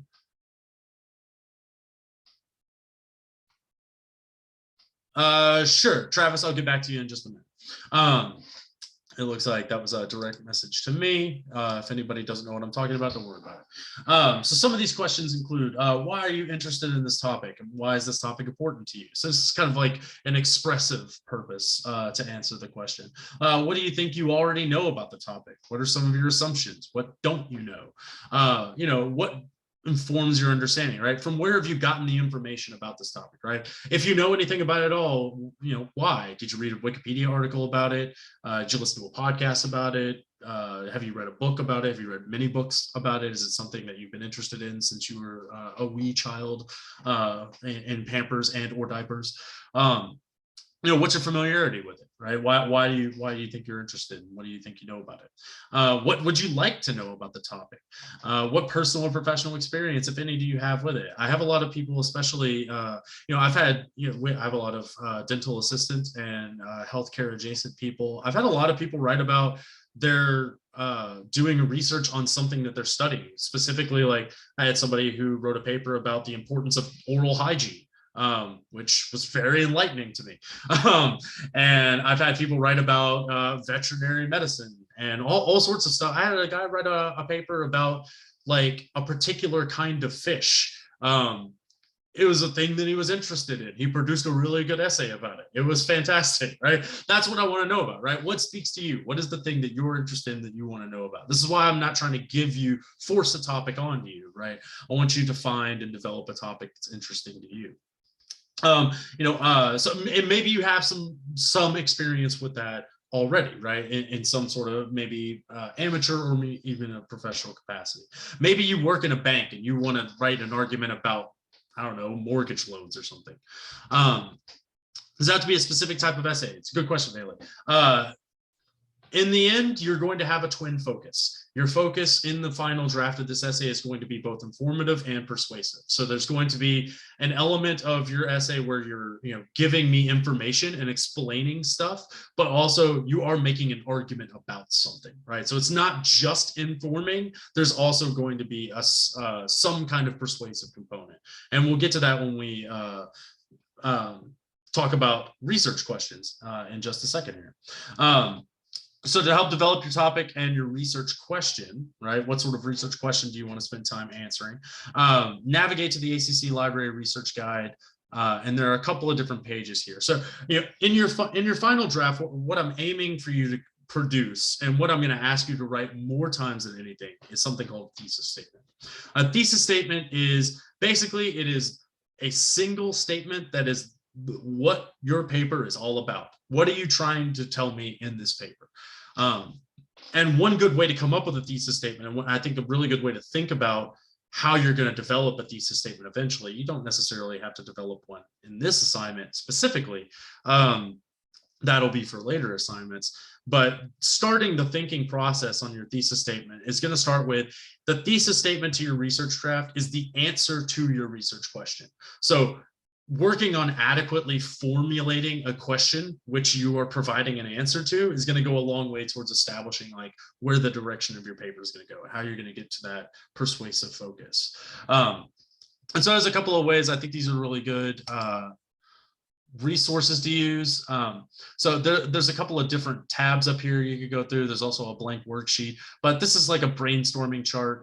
This is a 10-week course, so I decided not to go with research meetings In my 16-week courses, I usually take a week and I'll meet one-on-one with everybody. I'll have like a 5 to 10 minute session where I basically bring a blank one of these charts. And I'm like, all right, what are your topics? And, how can we fill out this chart? And like, maybe we can help you refine, right? And, if you have a really strong sense of what you want to write about, then, maybe you don't need the chart specifically, but if you don't, it might help you organize your thinking. It might help you organize information. And then another helpful resource is this developing a topic link, which, it's 2 links in the same place. Developing a topic is right here. But there's a short video here called Research Questions, Overview and Development. It's about 4 minutes. It's not the most engaging video you're ever going to watch, but it's got useful information in it. And the people in the library put it together with a lot of hard work. This one's going to go into a little bit more depth about what I'm about to talk about in the notes for the research project. But this is going to help give you a sense of like developing and cultivating a research question, which you are going to then later over the course of the semester figure out how to answer. Does that have to be a specific type of essay? I already answered that. I'm sorry. Sorry, I'm like I feel like a Twitch moderator. Like I got a chat going, I got like video, I got a screen share. So use these links. They hopefully will have helpful resources for you. The essential elements of this assignment, what I'm looking for here is a list of 3 topics you're interested in. Only one of which you have to do a free writing about. You can choose to free write about all 3 if you want to. But what I'm looking for is you to sort of generate some ideas like, okay, I'm primarily interested in this one thing, but here's also a couple other ideas that I'm interested in, right? It's maybe just going to help you generate ideas. It's going to give me a better sense of, maybe I'll read your free writing and I'm like, maybe I can help you refine something in your free writing or focus something in your free writing. Maybe some of these other topics, maybe they will raise some interesting questions based on something you write in your free writing, right? It's all about generating content. It's all about generating ideas to draw from. Any questions about this assignment itself? Does that seem pretty straightforward to everybody? Fantastic. I heard a microphone. Yeah, I'm scared. Yeah, no, what's up? Well, so that last question, it says, what sort of research question do you want to spend time answering in your, I think my brain just answered my own question. Okay. Yeah, sorry, I'm like You're overwhelmed a little bit. The research, so this is kind of like a prelude, kind of practice for what we're doing for the actual research project. Exactly. Right. And that's like why I'm breaking the research paper down into all of these like parts, right? So you've got this one, that way basically every couple of weeks, you're doing a little bit more work on your research paper, right? And that's why I'm like sort of conceiving of it as a project, right? I'm sort of forcing you into it, doing a little bit of free writing. This next assignment down here, you're going to be evaluating some sources. This next assignment, this on, toward the end of June, then you're going to write me a short proposal. This is like the first real formal writing you're going to be doing for your research paper, where you actually like state formally, this is what I'm working on, right? And it's pretty short. It's about 400. In the question form, because I'm seeing a lot of questions. So like you're going to be creating, or we're going to be creating in the research project, a question of, interest of topic that or a topic that we're interested in, and then we're writing about that topic and researching it and citing it and all of that. Okay. Yeah, absolutely. The question is going to, frame what your research project is the answer to that central question, if that makes sense, right? Your thesis statement is like the briefest answer to that question. It's like your 1-sentence answer, but then you think of your research draft as, here is a research question that I'm asking about something, right? Like why are avocados more than $1 right now? And your research draft will be the extended answer that explains and argues for why why this is the case, right? Why it's because of inflation and maybe tariffs. I actually have no idea why avocados cost over $1 right now, but they're very expensive, and I kind of want to know why. So if anybody wants to chase down the answer to why are avocados worth more than $1 right now, I'd love to find out. And if you know where to get them for under $1, I would also love to find out. Or if you have any specific arguments for how we could make avocados cheaper, right? That would also be a way that you could approach, something like that research question. Does that make sense? Okay, and then also like the research free writing, the questions. These are just these are we- content generation questions. These are just like, use these as a springboard to But we generate can't some reuse writing. them for the official project. Right. These aren't the research questions, right? These are just sounding. No, I mean like the questions. topic that we use for our research free writing, we can't reuse for our actual research. Oh, project. no. Right. Like theoretically, you don't have to, but the idea behind all these assignments is, form a free writing, and then that's going to be the basis on which you start building onto, right? So like Okay, ideally, so I would we can have, work off of one main thing that we think Exactly. of in our free writing and then kind of build out. So just practicing and pulling it all together into one big, okay. Exactly right. Yeah. No, I mean, you don't have to, up until a point, up until you get to the proposal, there's some flexibility. You don't have to stick with your pre-writing stuff, right? Even when you're looking for sources and evaluating them, you don't technically have to use these sources, but it would be really easy for you and really easy on you if, oh, the thing that I pick here is the thing that I'm evaluating sources for here. These sources I end up using here to, and then like all this is sort of integrated as like a singular thing, right? That's why I'm saying like, in this research free writing, like, picking a topic that you're like, well, you know what, I could get pretty effing sick of this in 10 weeks and still like be interested in it, right? Because that would be like the thing that you'll produce probably the highest quality of research in, because it's something that like, no matter how like tired of it you get, you can always pick it back up and it's still interesting to you. Right, okay, cool. Then I'll overthink less. Thank you. Hey, I'm an English professor. Overthinking is it's my wheelhouse. Cool. So I'll introduce the links first, and then we'll talk about the notes. So in this, I've got a lot of different things. Some stuff is more relevant to us now than later. For instance, I've got some Mla style guides. You don't need to know about these for now. Like you'll see whenever you do the research proposal itself, I'll start introducing Mla ideas as we go on. But the library has like a brief overview of Mla, which don't tell them, well, now it's recorded, but I don't think it's that great. But the Purdue OWL has basically like a very extensive, well-explained Mla style guide. The Purdue OWL is really cool. I've used the Purdue OWL since I was in high school, and it's been like a constant resource for me. It's got notes about the writing process itself. It's got notes about like grammar, if you have grammar issues, right? It's a really, really useful website for all things writing, and it'll help you not just in English writing classes. It's got all kinds of like different kinds of writing. If you have questions about writing graduate school applications and different kinds of personal correspondence, there's like some grant writing notes. It's all kinds of writing stuff. It's really cool. But one of the things it does better than anything, I think, is it's got a usage guide for both APA, if you ever take anything that's asking you to do APA, but also MLA. And in lieu of buying the actual MLA style guide itself, which is like $50, I think, I don't remember how much it is. But and if you're going to be an English major, I would probably recommend maybe eventually buying the MLA style guide. But this is your best, most extensive one-stop website for all things MLA. It's going to go into a lot more detail than this like very, I think, pedestrian webpage. Man, the library, if they ever get wind of how much like crap I talk about them.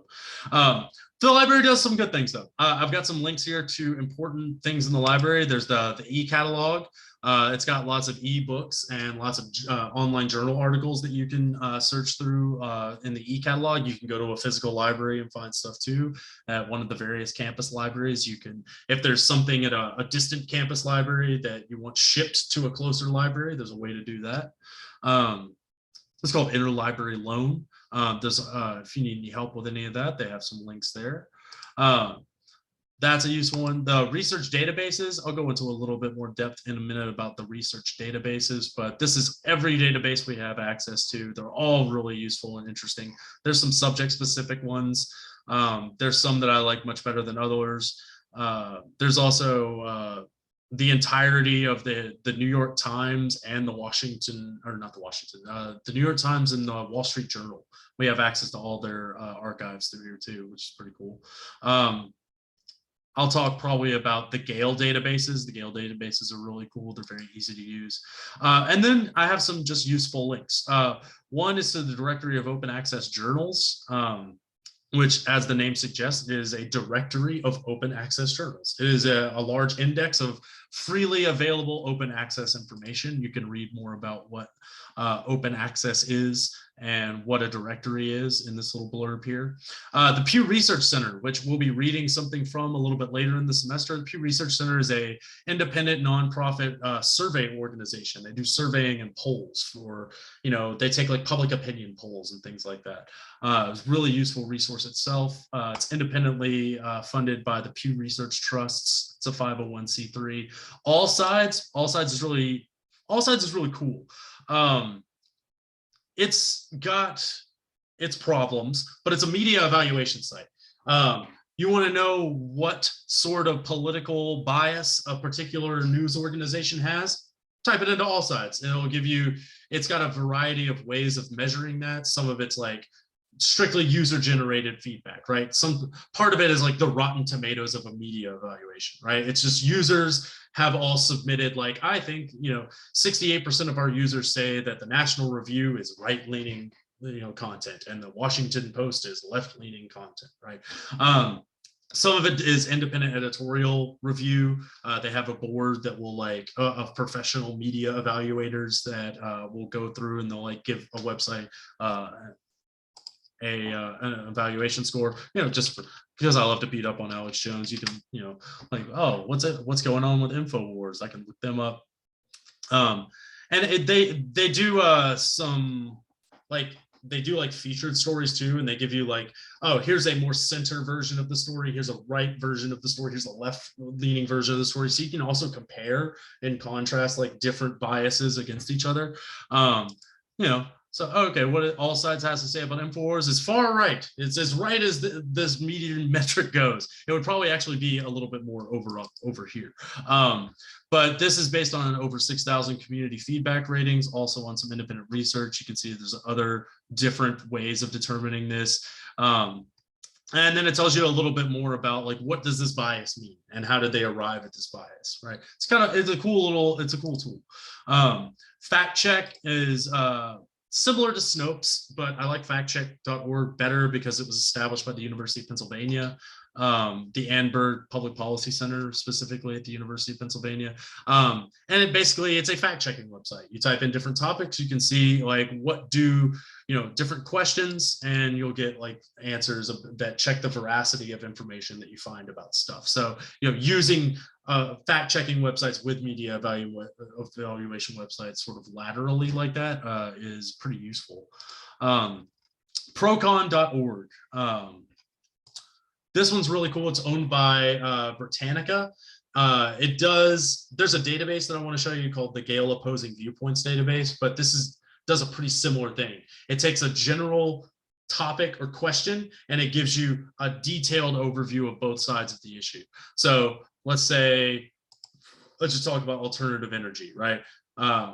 It'll give you some background about the topic, and then it gives you some different categories that you can look at. Let's look at nuclear energy, for instance, gives you a little background of nuclear energy there. And then it'll give you some different perspectives on either side of a sort of an orienting question. Should nuclear energy be phased out of use? Well, here's a bunch of people saying yes, and here's a bunch of people saying no, right?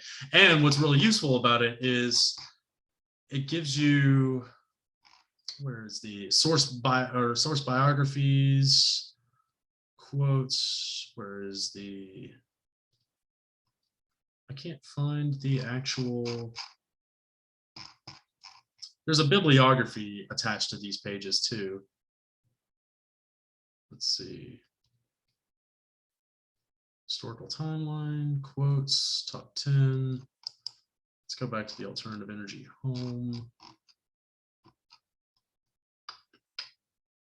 Let's site map real quick. Glossary, source biographies. Says, tells you a little bit about each of the individuals. Usually they have at the end of these articles, they have like a long bibliography that actually like you can follow the links to different places. Okay, yeah, it tells you the sources, right? So you can like go to these sources and you can see like, or you might not be able to understand all of the data sometimes. And a lot of these issues, especially if they're more like broad social issues, like if I go back to here and say like, I don't know, let's look at cancel culture. If I scroll down to the end of the cancel culture article, now I've got like, this is what a usual article looks like. You scroll down here, there's some general questions that'll ask you, like some general like, critical thinking questions. And then there's all the sources they used in constructing the pro and con positions. And you can like, oh, I want to go see what this source says. Sometimes you can get to it. The New York Times, we have access to the New York Times, so you should be able to log in and read that. You also get an X amount of free views, a month or something reading at the New York Times. But a lot of these are .orgs or something that generally aren't behind paywalls. And you can just go straight to the source and read it for yourself. So that's pretty useful. Procon.org is pretty cool. Some of my content that I've got, my readings came from Procon.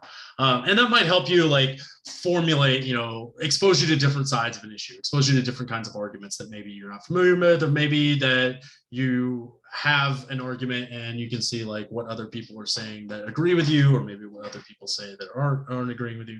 And then these are some general like high quality news sources. There's Reuters, the AP, and ProPublica. Reuters and the AP are very useful. They're newswire services. They're international news services.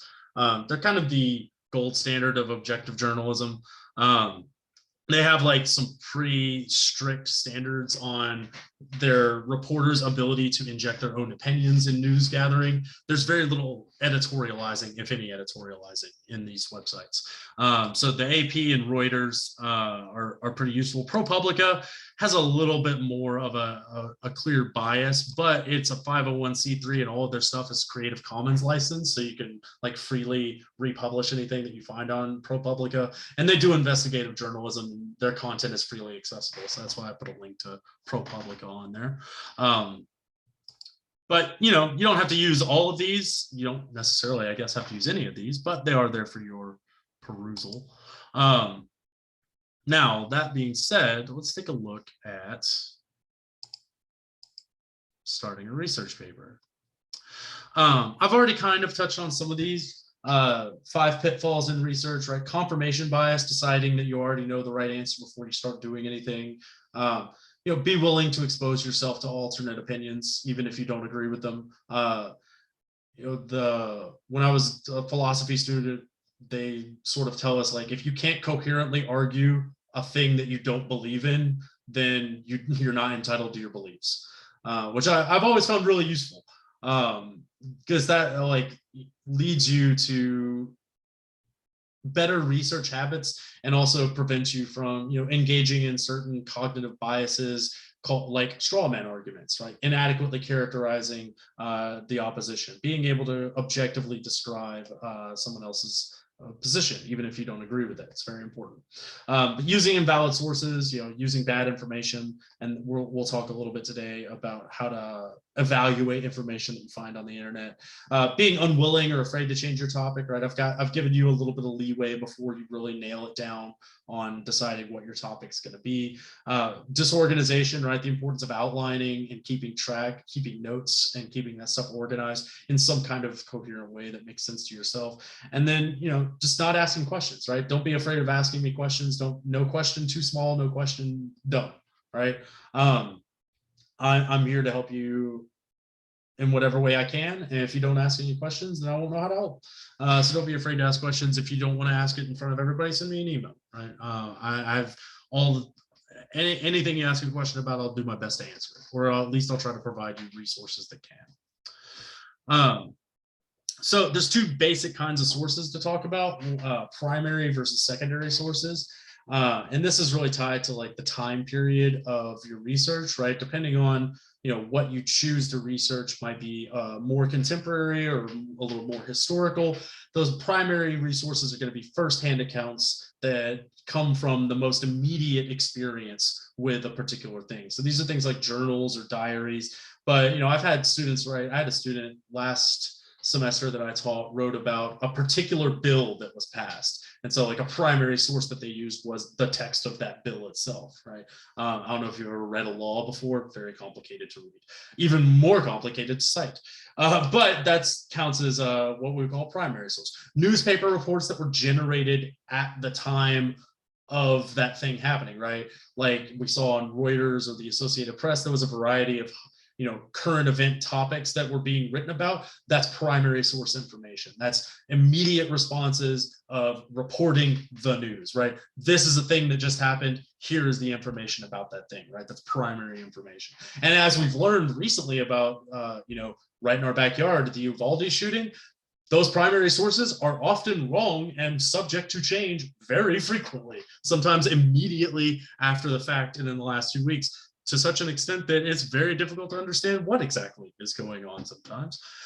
Speeches and interviews of people involved at the time, any original research, like this would be stuff like I showed you with the Pew Research Center, people that are generating original research, original polling data and things like that. And then some things, photographs, video, audio, right? That TED talk that Adichie gives, that's a primary source, right? That's a video of her giving that or reading that piece of rhetoric. And then secondary sources, these are things that come after the fact. They interpret, they synthesize, they distill lots of different information into something. These are like reference book sources, encyclopedias, biographies, analysis, commentary, editorializing, right? That distinction between reporting the news and commenting on the news. Reporting the news as a primary source, commenting in the news as a secondary source, right? Wikipedia, this is where I'll talk about Wikipedia. The short thing I have to say about Wikipedia is don't. The longer thing I have to say about Wikipedia is it's neither a primary or a secondary source. It's what we would call a tertiary source. It only summarizes secondary and primary sources. Wikipedia doesn't engage in any original research. It's actually in their terms of service that they're not responsible or liable for anything that might be factual or false in their documents. They are not legally accountable for publishing false information like a news source is. You can't sue Wikipedia for slander or libel. Also, we don't know who writes these Wikipedia articles. I don't know if you've ever looked at a Wikipedia article, but Wikipedia editors are all anonymous. We want to be able to name specific people and organizations who make claims about stuff, which is why Wikipedia is not great. Some people will let you use Wikipedia. I have a fraught and complicated relationship with it. Of course, I use Wikipedia for stuff. We all do, but it's not an academic caliber source of information. And that's really what I want to cultivate here. It's a good place to start. It's a bad place to finish. Let's say that. It has references on a Wikipedia article. Some of those references are good sources. Use the references at the bottom of a Wikipedia page if you use anything. I already showed you these, the library catalog and the academic databases. If you are going to use the catalog and the databases, you're going to want to become familiar with something called keyword searching. Keyword searching is a little bit different than using Google or any of the various search engines. I imagine a lot of us are using Google. Some of you are probably using DuckDuckGo. You shouldn't be using Bing. Don't use Bing. Don't tell Microsoft I said that, but it's just bad. It's just bad. And there are a bunch of Ecosia. I don't know if you're like an environmentally conscious search engine user. Regardless, you can type in any crazy nonsense language into a search engine, and it's probably going to give you something that you're vaguely looking for. Especially with Google. Google's AI is really good at turning nonsense into verifiable content. Searches in the library database are not like that. You have to use like specific keywords, right? It's almost like, you know, when you're searching for something on Twitter, you're using hashtags to find information. That's the same idea that's a keyword searching. You're using tags and specific unique search terms to find information, right? So how do you develop keywords? You know, understanding, you know, different subjects, you know, larger subjects and smaller subjects within them, right? Searching for things like American history is going to give you a different thing than searching for Civil War history, right? One's a more specific keyword search, one's a little bit broader. And then how to string those things together is also really useful to understand too. So you're looking for like uncommon, unique words in the topic. You're looking to spell things correctly because library discovery systems and databases, they don't do spell checking for you. So if you misspell something and you don't realize you misspelled it, you're just never going to find anything. And there's a couple of different ways that you can develop keywords and use different search functions. There's a resource from the ACC library about using different search techniques. Introduce yourself to some of these using Boolean operators and, or, and not. These are logical operators, right? Combining, excluding, and negating ideas, right? I'm looking for American history and the Civil War. I'm looking for American history, not the civil unrest or something, right? So, you know, you want to exclude certain like terms that might come up with it. I'm looking for American history or the Revolutionary War, right? Like understanding how to combine those terms. You're basically talking to AI. So you're trying to have to like speak computer speak, which is what these Boolean operators help you do. If you, sometimes search engines use this too. If you enclose a search term in parentheses, you're going to get exact phrase matches. The way that a search engine works, if I typed in American history to Google, it's going to return me all sorts of web pages that have to do with American history, American, and history. All three of those ideas. It's going to search for those and it's going to rank them in order of the thing that it thinks you most likely are looking for. But whenever you look for something in like a database, if you want American history, you enclose it in quotations, it's going to return you just things that are like tagged with that specific tag in its database. So you kind of have to like root around a little bit.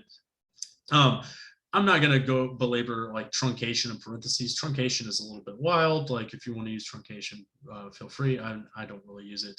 But just to give you like some sort of idea about how those work, I don't know why I backed out of that.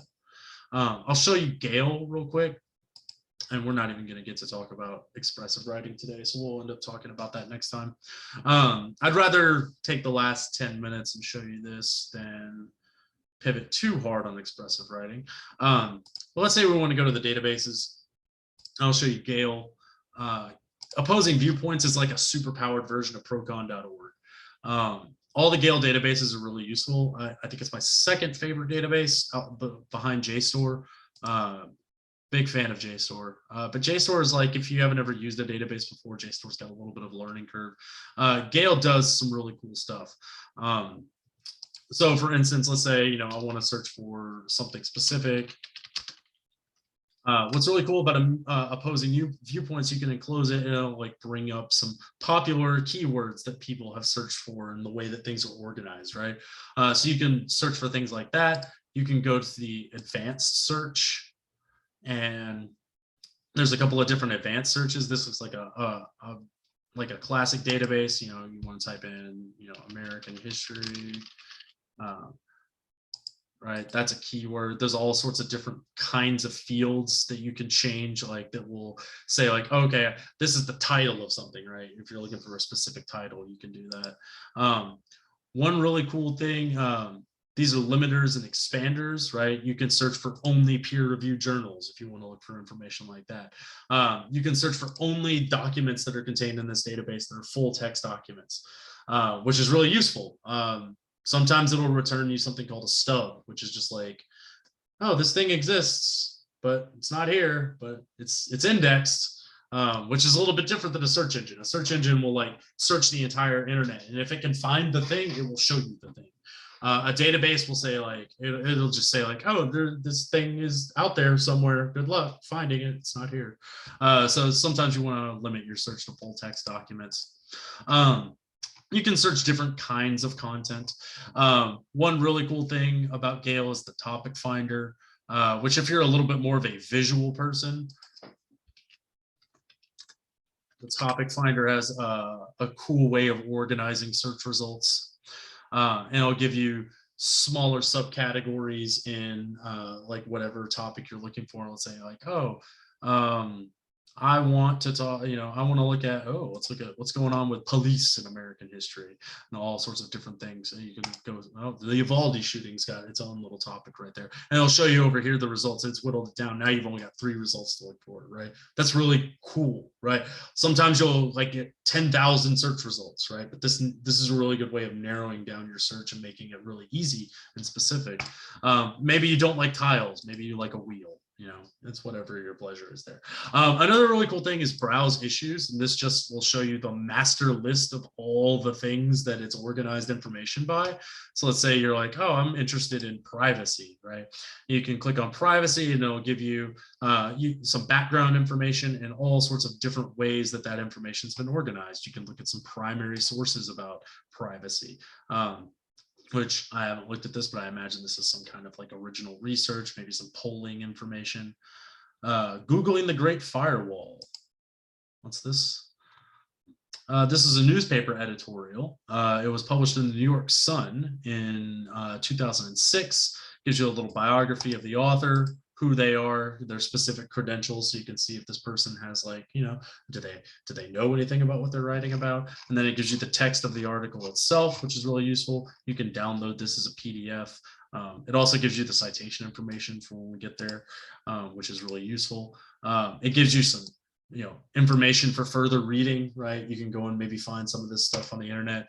I'm not going to sit here and tell you not to use Google, but don't limit yourself to just Googling stuff, right? There's ways of finding high quality information and letting that high quality information lead you to other really good information. It's all about using these things in tandem. It's all about using them together. If we go back here, one of the things that, you can go to featured viewpoints, or there's another one just called viewpoints. And this will sometimes give you like arguments directly on either side of a specific issue, right? Sometimes you have to do a little like looking around to find out which ones exactly match up, but like, let's say there's 303 different viewpoints about the idea of privacy.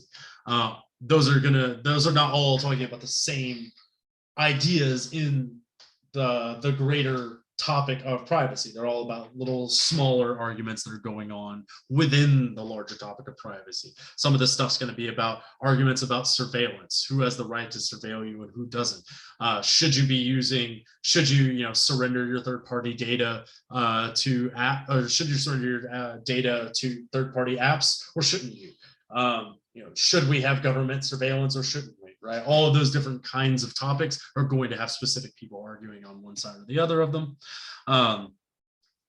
And some of them are about technology privacy, some of them are about different kinds of privacy, right? So you want to make your topic specific. You might want to look around. Some of this is about guns, some of this is about abortion, some of this is about the census and questions about the census, that at the time when we were doing the census, there were privacy issues that were raised about certain questions that were on the census.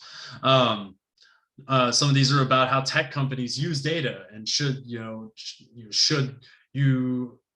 they ask you how to use your data and things like that. So there's a whole lot of these. Like I said, there's over 300 of these just in this one topic alone. And there's, I don't know how many larger topics there are on Gale in context, like over 500 or something like that. But there's lots of different ways of like organizing these. You can research the topics like, this is too much. I'm only really interested in stuff that's like science, technology, and ethics, and it'll only show you the science, technology, and ethics topics, right? It's a really useful database. It's really cool. And it's a good way to get like shorter arguments and longer, more academic or scholarly arguments for stuff. So much for databases and search techniques. If you are going to be using Google and like the wider internet, it's important to know that the internet is largely a commercial space. People are always trying to sell you stuff. It could be products, it could be ideas. Google often is very good about giving you good information. You know, sometimes people pay to have their search results first, and usually that information is like identified as an ad. You know, if you're not looking for it, maybe you're accidentally clicking on ads. Sometimes there's a concept of marketing called native advertising. This is basically, it's advertising made to look not like advertising. So, you know, that kind of stuff is going to be out in the Google search results. That's the kind of stuff that a research database isn't going to have. So if you are doing research on the internet, it's important to understand doing some basic website evaluation, using common sense. You all know what a shitty website looks like. You know, if you can't find identifying information about the author, if there's a lot of there's a really invasive ad presence on the website, if you scroll and scroll and scroll and you just never seem to get to the bottom of the web page, if there's no clear identifying information about who's hosting that content, you know, are you looking at a Russian farm troll, which has happened in my class. I've had somebody use a website called brightside.ru,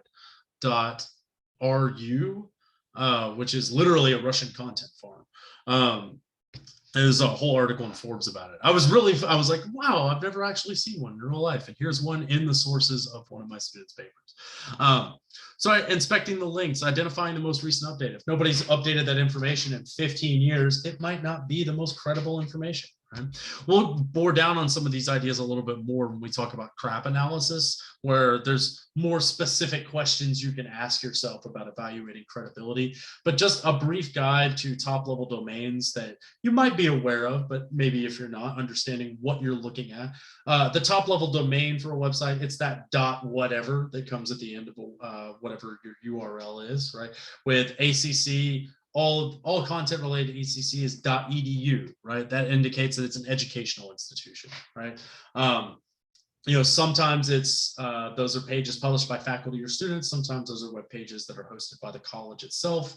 .coms, these are commercial entities. These are just literally commercial organizations selling things, right? Sometimes there's good content on those websites. Sometimes there's not, right? Just noting though, you know, what am I looking at? Is it a .com? Is it a .edu? Is it .gov? Right? .gov usually has good information when we're talking about things like, or at least it's got current and timely information, right? The census data is going to be at census.gov, right? National Institution of Health information is NIH.gov, right? This is where you're going to find like a Bureau of Labor Statistics website. Lots of raw data collected and organized by government institutions, or the American government. Foreign governments have a different TLD. .org, these are usually nonprofit organizations, but no longer are they always nonprofit organizations. Anybody can buy a .org and host whatever crazy nonsense they want to on the internet.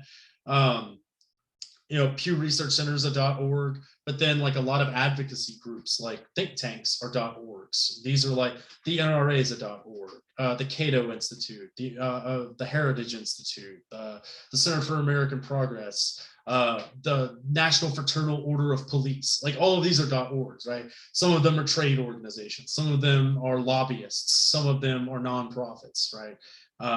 Knowing that something is a .org doesn't mean that it's absolutely great information, but you know, it tells you a little bit about what kind of information is going to be hosted there.